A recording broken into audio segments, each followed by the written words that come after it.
Hey everybody, welcome to Mindset. I am Brad Barrett, as always, producer Jared and the lovely Kira. We're going to be talking about generational wealth, particularly how to keep your wealth that you're working so hard for generations to come. It's something I've studied my whole career, and I want to start this one with some stats with you, so you guys get an idea of what I'm talking about here. Typically, by the third generation, 90%, so the grandchildren, this is not that far away, the grandchildren, the third generation, 90% of wealth is lost by the third generation. Shocking. And we're talking a lot of these examples of like billions and billions of dollars. Yeah, we're making some examples there, yes. I mean, we're going to extreme examples, but like even millions of dollars, this is gone in two generations. 70% of wealth is lost by the second generation. That margin wasn't that crazy either. Yeah. So they're children. Yeah, they're children, basically. Their children squander. Yeah. Most children squander. And only 10% of families successfully preserve their wealth beyond 3 generations, which is obviously the inverse of the 90%. Which is shockingly low. So a lot of people need to learn how to do this better. Yes, and so that's what we're going to talk about it today. As a financial advisor, it's something I speak about often. And again, it's not just the trusts you put in place, the LLCs you put in place, the trustees. It's also the mindset. It's pun intended, okay? And the last stat I'll leave you with here is 79% of millionaires are first generation. So think about that, right? Meaning that they built their own wealth rather than inheriting it. So this is a reason why I think it's so important for us to talk about. It's like a repeated cycle. It takes money to make money. This idea like you can't be rich unless somebody like you already have it. Yep. But this stat is basically saying like it doesn't. It takes most of these people acquired or build it, and they want to hold on to it. Yeah, but the reality is, I think a lot of people don't realize it. Like the wealth that's created is not always inherited, which is what the stats bringing up here, right? And there's reasons to this, by the way. So there's reasons we all can relate to at the top of this. Let's talk about this, okay? Lack of financial literacy is a big one. It's the reason why we do this show. Lack of communication and trust. This one to me is a big one. Entitlement, huge. That silver spoon. Huge. And there's lifestyle. There's lifestyle of overall inflation and or entitlement, however you want to look at that. There's something I've always said with clients. It's like money earned versus money received mentally, physically, psychologically, spiritually will always be treated differently. Always. Like if you've ever received something versus when you worked for it, it's harder to work for it. Don't get me wrong, right? But there's a value set and you know what it took to do that. Right. Now you might say verbally, oh, I understood what grandfather was doing there and I understood how hard he worked and like that. But when it's actually said and grandfather's gone and now you have full reins to it without any parameters, trust me, you don't it doesn't take that long for it to go out the window. You don't fundamentally understand what it took to get it, how important it is, or probably life without it. Correct. To cherish what you have. Just want to be very clear. When I talk about wealth in this context in particular, it's not just the money. It's also, as I mentioned before, it's the characters, it's the traits, it's the philosophies, it's the work ethic. A lot of these things that can be transferred that we want to also make sure we don't lose sight of either, right? Because those are the things that help keep it. Correct. And those are also the things that can last forever. Now, before I want to use an example, I think it's a totally ripe one. We're going to talk about Rockefeller. I think it's an American lexicon. It's a well-known name. It's a great story. It's a great story of wealth. It's the first billionaire. We're going to talk about that. So when you hear Rockefeller, what's the first thing you think of? Building in New York. Yeah. Me too. I mean, that's kind of what's been that's where that lexicon, that Rockefeller name. Center.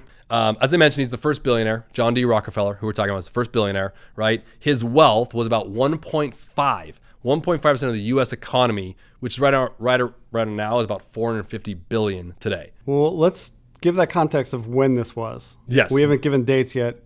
John D. Rockefeller was born in 1839 and he died in 1937. So we're talking, he probably started building his wealth in these 1860s, 70s, and then got to the peak in early 1900s, 1920s, 30s. Yep. And in 1937, when he passed, his wealth was about 1.5% of the U.S. economy.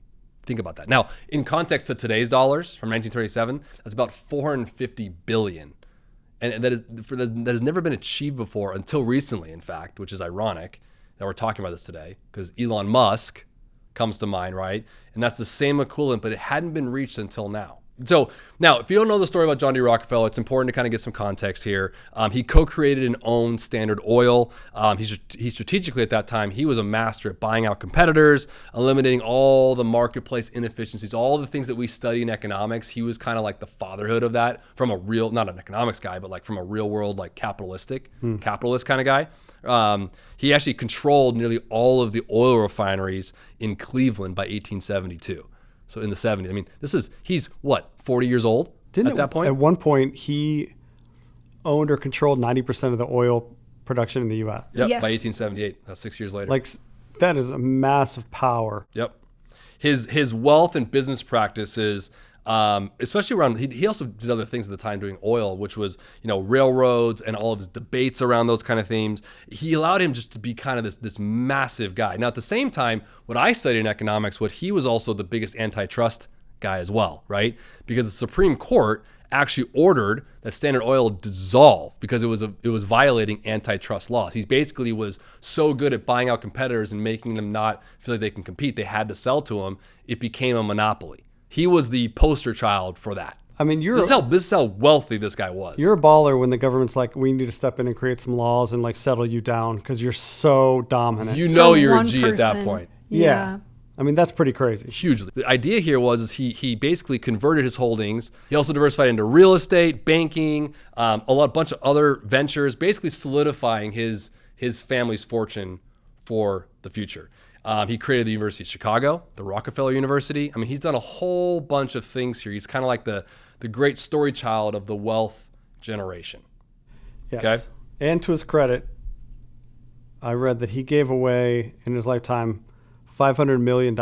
He was also a huge philanthropist. In that time, I mean, that's a massive amount. So I want to give him a little credit. I'm not saying he's a good man or anything like that, but The focus for today is the methods that we all can take from this for the family unit, for your family unit. and I want to also just highlight his mindset, his philosophy, because there's a quote he said, "From the beginning, I was trained to work, to save, and to give." So that he was obviously dominant at making money and all this stuff, but he was a saver and a giver. Yeah. He was. And some of his great-great-grandchildren have also been quoted that philanthropy has been like a huge point in their family, that they still carry that on today. And that part of their family's fortune has gone down in value because they've still given so much away and continue to. Unofficial point one. And I will say this. Be a giver. Be a giver. Always be a giver. But his quote was really killer. Like, I think a lot of people talk about this new age of the financial world, of financial freedom, things like that.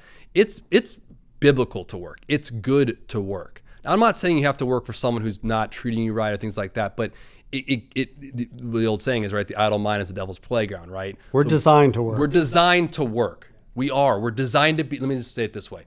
We're designed to be purposeful. But he was so purposeful in being useful, to give, to save. He was able to reinvest that if things didn't work out, right? He was able to reinvest it in other areas. When the government basically came in, the Supreme Court and said, look, man, we can't have a monopoly here. You got to dissolve. He said, okay. He kind of went with it and said, all right, I got to figure that out. It's pretty wild. Yeah, so good, bad, right or wrong, whoever he was, he built generational wealth that the U.S. had never seen before. Correct. So let's talk. We're going to call it the Rockefeller method. So how do we keep generational wealth? So in talking about Rockefeller, I think it's a great background on this, that we're going to use the Rockefeller method. It's a widely known, for the most part, method that people have used, and I think it's great to talk about. I think it's a good starting point for anybody who might be amassing generational wealth. Now, to be clear, again, I don't want anyone to get hung up on the numbers here, because passing down $10,000 from a family who hasn't had that before is just as big as passing down $10 billion. The first thing that the Rockefeller method starts out with is a trust. In my opinion, as a financial advisor, you cannot talk about generational wealth or wealth in general, about passing it on, without the idea of estate planning. And when I work with clients, being the quarterback, if you will, and working with estate planning attorneys and insurance planners who fund the estate planning and the tax planning and the business managers and things like that, right? It has to work as a team, but a trust is the epicenter. I call it the 6 feet under clause, right? You want to make sure whatever you're building here is being adhered to there. So a properly structured trust can protect assets from a lot of different things. It can protect from taxes, from lawsuits. Poor spending decisions is the biggest one I see. I think understanding there's a language called the precatory language that estate planning attorneys will put into trust. And I joke with clients, I'm like, technically you can kind of put whatever you want in a trust. That's what makes it kind of fun. Now there's parameters to that, but you can be like, look, little Johnny has to do 5 jumping jacks every other Wednesday and be 35 and married with 2 kids or something like that. You can put that in there technically. Now, that's not what I would advise. I'm just saying you have the ability to make sure you want to know who your heirs are. It also ensures that wealth, which I think is a big one for people who are providing it, this side, right? It stays intact.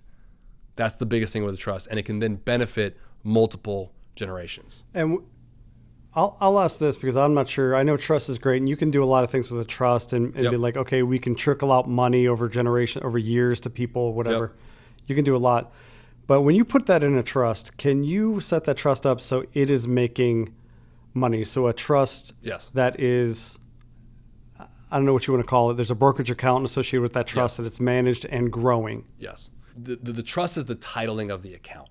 So a lot of times people will say, oh, I have a trust. Yeah, I'm like, great. Did you fund it? What does that mean? Right. All the time. Right.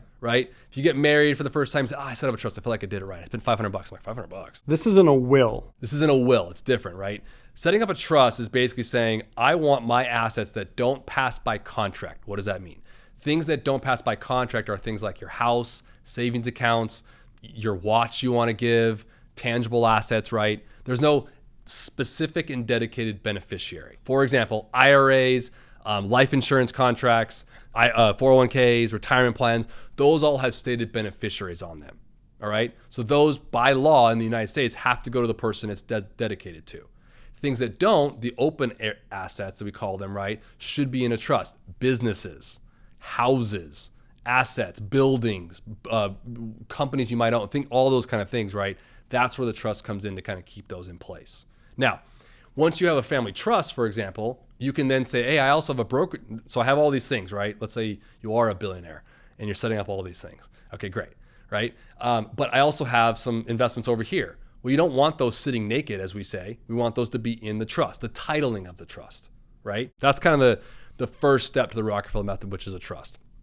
Then what you do is the second part is you start turning that trust into a family bank, which I imagine this will lean a little more to the people that have more assets in there. This is where we're gonna generationally go up, and then we're gonna kind of flatline back down. But it's still a useful thing for anybody to understand. Like when you have family assets that are passed down and you can reinvest to that, it's kind of like, think of it as like a bank. Like you would go to a bank for a loan, for example. Now you can use this, more favorable rates, things like that are going on. So you can borrow from it. It can have a whole bunch of productive things to continue the estate, if you will, on, right? It can invest in businesses, starting it, invest in real estate, investments, all those kind of things.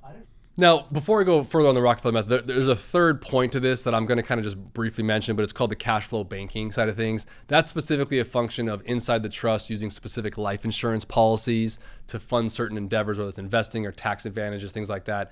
You can Google that and go into that kind of thing. For today on our show, I want to talk about more of the fourth value here in the Rockefeller method, which is passing on values and not just money. So I want to share this simply because of this. There's a big notion going on nowadays where they're almost like, everyone out there is talking about buying investment policies and setting up the Rockefeller method and the Rockefeller estate when they're not Rockefeller.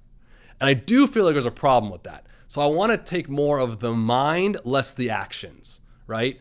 So we're going to use the bits of it. The trust we love. I love having a trust for everybody. Anyone who's working, who has kids, a mortgage, a house, a wife or spouse or whatever, a trust is essential. I love that. Cash flow, banking, we're going to be like, okay. If the trust is sizable enough and can be, when it's passed on, to be used, yes. Okay, so the fourth one in the official thing is pass on values, not just money. Not just money. This to me is what I want to strike the most of. And I probably even said that wrong when I said, I want to focus on his mindset and what his goal was. His goal was saying, I wanted to work, I wanted to be philanthropic, and I wanted to save. And all those philosophies have now allowed my generations today that, I want that all to happen. There's hundreds of heirs right now still alive that are reaping the benefits of these. So I think sometimes the Rockefeller method, if you just looked at it, like, oh yeah, that's cool, I want to follow that. Remember, you might not be Rockefeller. I'm not Rockefeller. I'm not That's okay. Rockefeller. I'm just not. I wish I was. I wish I That'd be Trust me. awesome. Or I Well, wish I was a Rockefeller. Yeah, well, Right. again, yes or no. That's the whole. But here, what I'm trying to get at is understanding and trust is huge. But the idea of passing on the values, not just the money, I think is key for everybody. I think culturally, family-wise, things that you guys cherish within your own families, whatever it might be. A lot of times in a trust, you can actually include something called a statement of purpose. And I think that's a really cool thing because this is the idea of passing on the values, right? It's a guiding document that how I wrote this down is that outlines the family's principles, the types of activities the wealth should support. That's the philanthropic environment, as well as some of the investments, okay? And the expectations for those who benefit from it. So the philosophy is carried down. Correct. Not just the money. Whether it's your Standard Oil, co-owner of, or your local heating and air. It doesn't matter. What matters is the idea and the philosophy you're trying to pass down. You're trying to pass down work ethic. You're trying to pass down philanthropic. You're trying to pass down on good financial literacy, which is, hey, remember his quote, I was trained to work, to save, and to give. Well, I was just going to say, his quote wasn't like, the money is important. Yep. He was like, work, save, give. That's a full-on philosophy. And none of those quotes when he said that had anything to do with any dollar amount, monetary achievement, nothing. We kind of know the trust fund baby mentality of like, oh, this is all just free money, and they spend it, I would say, pretty irresponsibly. Yeah. Again, the idea of money earned versus received is because they didn't earn it, they didn't build, they didn't put the sweat equity. Yep. They weren't taught really the values that got that money. Yeah. They were just like, here's a better life, here's the money. Yep. Yeah, and I think that'll always kind of play out. I also think it's cool too if we're talking about this is like for generations who are on the receiving end of this, it is a cool. It can be enticing to be able to like, hey, how can I create what I've been given to be able to follow the same philosophy? Because like then you can reinvent yourself, reinvent the family name, reinvent the generation. I have a couple clients who have $20,000 a quarter distributions from family trusts. I've had it for years, right? That's because their grandfather set something up and that's part of the trust, And you think about that, for example, what's cool about that is I have a client who like says, I want to redeploy that to my giving and I want to redeploy that to my investments because again, the philosophy in our family was to save, to give, and to work. I'm working outside the business. I have nothing to do with it's not an operatable trust anyways, right? So I think that's cool, right? You're not reliant on that payment solely. Correct. Yeah. If you're solely focused on that, that's where you get into trouble. But if you take the philosophy, the mindset, passing on the values, not just the money, this is where generational wealth becomes pretty cool. And that's what I always tell people, like when we talk as an advisor, when I talk about this, when it says, how do you talk to your kids about money? Everyone wants to focus on how do you talk to kids about money? And I'm like, we don't want to lose the forest for the trees here. We want to talk about the environment that money is in. The environment is in life. The environment is in our social cues. It's in our relationships. It's in our value systems, right or wrong. So we want to talk about those things because then money becomes an easier subject. It goes, oh, okay, so it's just a tool. Yeah, basically. And when you realize that it's not the thing, it's a thing, it becomes a little more powerful for the person receiving it. No, I do think that like principle is so strong because I know a couple trust fund babies and seeing the difference between the people who were silver spoon fed and the people that were maybe like their wealth was a little more hidden or like they didn't, receive it all at 18 or something like that. They choose to work even though they don't have to, and they are really giving with like their time and their money and are just really great people. You can always tell when somebody's been taught values with their money. I mean, I think I'm thankful I was raised with work ethic was a pretty strong characteristic taught in our families. Yeah. Both mine are many very hardworking people. And I also think, I say this a lot, our pastor says this a lot, right? It's caught, not taught. So a lot of times we're saying, you got to preach these things every night to your kids. No, that's not what I'm saying. Show them by showing going to work and showing work ethic and showing, say, hey, look, I'm not just going to call daddy's accountant to get money, right? Dad's going to go to work for our family, right? And it teaches the values. And as the kids get older, there's levels to this, right? There's levels to the kids that talk about generational wealth thing. You don't talk to a 5-year-old about money the same way you talk to a 15-year-old or a 25-year-old. Right. I think we need to remember that. Yeah. Okay. And it should be treated the same way, and so it's like you can't keep beating down these things because ultimately they're also going to have their own generational like DNA, who they are as well, that you got to kind of fit into the mold of the family unit. Yeah. You know what I mean? And it might be outside of it. That's fine. That's why this example I gave was really cool because they have nothing to do with the family's estate stuff, but the trust, because he's a beneficiary of it, he receives about 20 grand, about 80 grand a year from it, which is very nice, very sizable, right? And he's using that as a part of his tithing philosophy. He's using that as part of his investment philosophy into some businesses and things like that he feels are good in saving. So it's all following the same cores and values that were there in the first place. Yeah. And to reiterate, I don't want to come across saying that John D. Rockefeller was a great, moral, perfect man, did everything right. I want to reiterate to what you said earlier. We're taking aspects that we find are valuable to us. We're taking the capitalistic side of the wealth building side. Yes. I'm not speaking to his morality. We didn't know the man personally. No. I don't know the man. And Or any of there are the many families. stories about many bad things about this guy, but these points, I think, are Yep. these qualities of the man Yep. are worthy to study and to practice. Exactly. And with that, I think it's really cool to understand how you can do it, which is basically following the same philosophies, if you will, the values. Let's just keep this one simple in the end. Exactly his quote: work, save, give. You do those 3 things, you're probably going to be all right. Now with that quote, I'm kind of reinventing some of the things I say to my clients over 20 years. I'm kind of like, if you have a job, you're lucky enough to have a job and you work really hard and grow yourself in that job. Maybe it's that job to get you somewhere else and it keeps growing. That's great. Work in general. You're saving.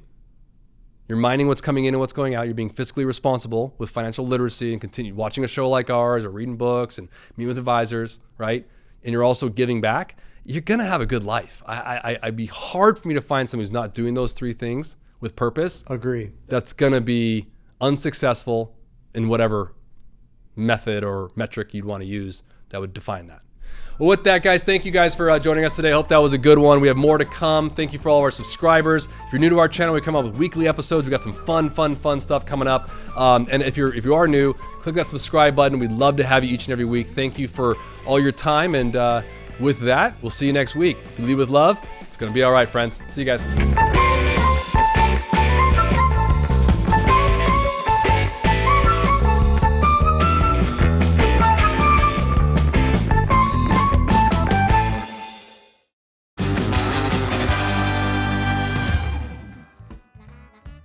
You eat that orange. Let's go. I'm eating it You eat it, baby. on You camera. eat it. We got something to say. You say it. You say it.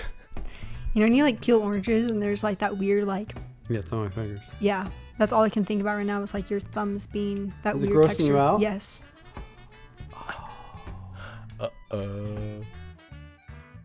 No, let's not do that. It's Yeah. super. When they stick and the skin comes like that.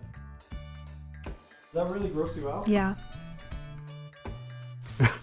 You look genuinely upset. I've never seen her Struck scowl a at me. chord with the orange situation. My bad. I'll put it away.